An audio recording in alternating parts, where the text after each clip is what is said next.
For most of human history, staying warm meant staying close. Close to the hearth, close to the stove, close to whatever single source of heat a household could afford to feed. Every room that did not hold a fire was simply cold. Bedrooms were cold. Hallways were cold. The parlor was cold unless company was coming, and someone had started a fire an hour before.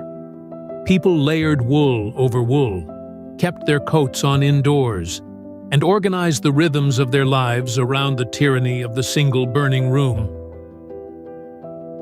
That constraint was not a minor inconvenience. It was an architectural fact. It shaped how homes were designed, how rooms were used, how families moved through a building, and which spaces even justified being built at all. A room you could not heat was a room that would only be used in summer. The floor plan of the pre-central heating home was, in a quiet but fundamental way, a map of survivable warmth. The central question of this episode is not simply how central heating was invented. The mechanisms of pipes, furnaces, and radiators are relatively well documented. The deeper question is what happened after. When warmth became a property of the whole building rather than of a single room, the home itself had to be rethought. Rooms that were previously impractical became permanent. Corridors became livable. The kitchen lost its role as the warmest gathering place in the house. And the social architecture of the family, who slept where, who gathered when, which rooms conveyed status, shifted in ways that homeowners at the time barely registered as change at all. The push to move heat away from individual fireplaces and toward some kind of distributed system began gaining serious traction in the 19th century. Steam and hot water systems were being developed and refined across Europe and North America during this period, with engineers and inventors working on the problem from multiple directions simultaneously. This was not a single invention with a single inventor. It was a gradual, contested, parallel development, a series of engineering refinements converging on a shared problem. The core constraint driving those engineers was deceptively simple. A fireplace heats the room it is in and wastes most of its energy through the chimney. Moving a building's occupants to the fire was practical when buildings were small.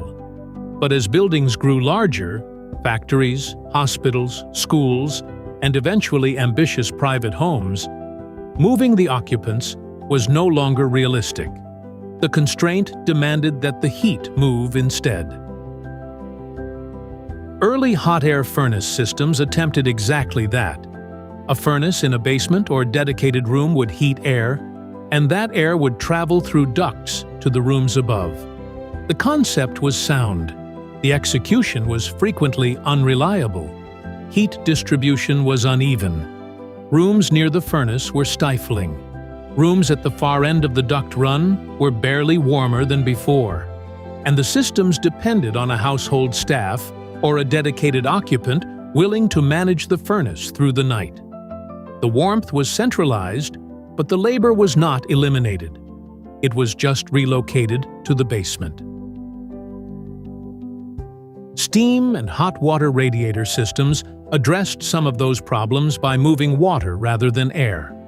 Water carries heat more efficiently than air does, and a network of pipes could deliver roughly consistent temperatures to radiators distributed through multiple rooms on multiple floors. By the late 19th and early 20th centuries, radiator-based central heating was becoming a recognized feature of middle-class and upper-middle-class home construction in American cities, particularly in the Northeast, where winters were severe enough to make the investment feel urgent. What happened to the home's interior logic when that system arrived was not planned by architects or social theorists. It happened because occupants suddenly had options they had never had before. The bedroom, historically a room used for sleep and dressed quickly in the cold, could now be a room where a person spent time. The bathroom, which in many homes had been added as a kind of afterthought, became a room worth insulating and finishing properly, because it could now be kept warm enough to be comfortable. The hallway connecting rooms, previously a passage you moved through quickly, became a genuine part of the living environment.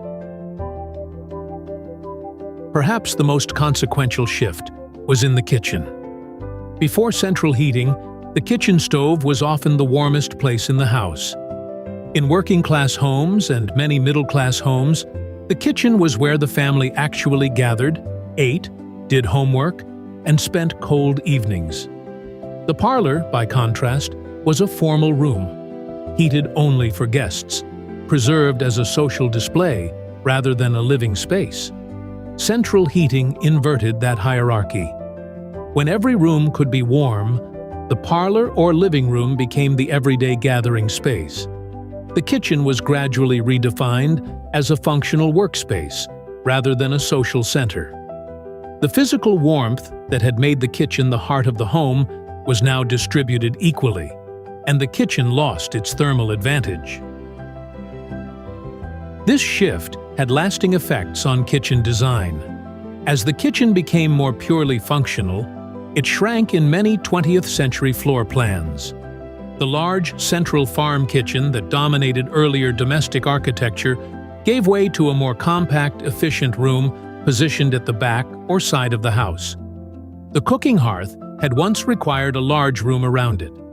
The gas range and the centrally heated building did not. There is an honest counterpoint worth raising here. The connection between central heating's spread and specific changes in floor plan design involves a degree of interpretation. Housing design in the 20th century was shaped by many forces simultaneously: changing household size, the decline of domestic service, new construction materials, suburban expansion, and shifting ideals about privacy and family life. Historians of domestic architecture note the correlation between centralized heating and the reorganization of home interiors, but isolating heating as the single cause would overstate what the evidence supports. What is clear is that central heating removed a constraint. What builders, architects, and families chose to do with that freedom varied, and the full explanation for any particular floor plan includes factors beyond heating technology alone. The cost side of this story is also worth stating plainly. Central heating required capital investment and ongoing fuel costs that were not equally available to all households. The reorganization of the home that came with central heating was, for much of the early and middle 20th century, an experience primarily of households with sufficient income. Families without access to reliable central heating continued organizing their lives around localized heat sources well into the mid-20th century, and, in some cases, beyond. The thermal democracy that central heating eventually represented was achieved unevenly and over a long period. Today, central heating in some form is standard in residential construction across most of the United States and in large portions of Europe and other temperate regions. The thermostat, itself a fascinating artifact of this story, sits on the wall as an almost invisible interface between occupants and a system they rarely think about. Smart thermostats and programmable systems now allow occupants to schedule temperature by room and time of day, beginning to reintroduce a version of the room-by-room control that the single-stove era always had, just at a far higher baseline of comfort. But the floor plan consequence is the one that endures most visibly. The open living room as the default center of the American home, the functional kitchen positioned separately from the social rooms, the bedroom designed as a year-round living space rather than a sleeping chamber, the bathroom finished as a proper room. All of these are legible in any contemporary house plan. They are the accumulated result of a century of building decisions made under the assumption that heat would be present everywhere and would require no management beyond a dial on the wall. The constraint that produced central heating was straightforward. Large buildings needed distributed warmth, and moving people to the fire no longer worked. The engineers who solved that constraint were solving a thermal problem. But the home their solution made possible was not just warmer. It was fundamentally different in how its spaces related to each other, how its rooms were used, and what a family actually did inside it on a cold evening. The furnace in the basement did not just heat the house. Over the course of several generations, it quietly reorganized it. Visual reconstructions are illustrative. Facts and interpretations are based on the sources listed in the description.